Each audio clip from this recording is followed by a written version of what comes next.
Welcome to the Slop Farm. Enjoy the video.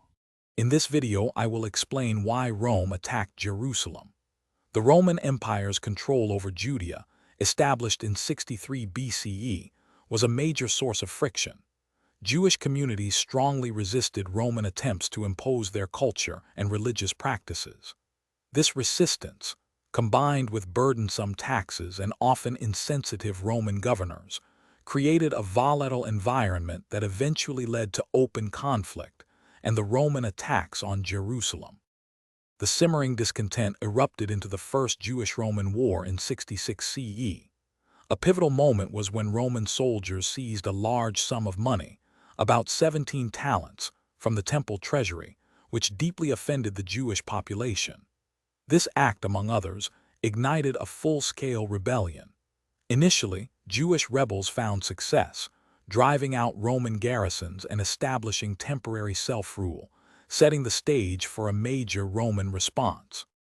The Roman response was swift and brutal. Under the command of General Titus, Roman legions laid siege to Jerusalem for several months. Inside the city, the inhabitants faced not only the relentless Roman assault but also devastating famine and bitter internal power struggles.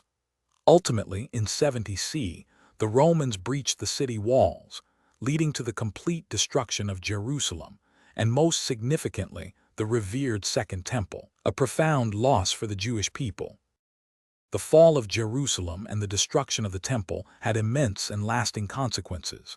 It led to the widespread dispersal of Jewish people throughout the Roman Empire and beyond, profoundly shaping Jewish history. For Rome, the victory solidified their dominance over Judea for hundreds of years. Before you go, make sure to check the description below for a link to these fantastic leak-proof meal prep containers and other great deals.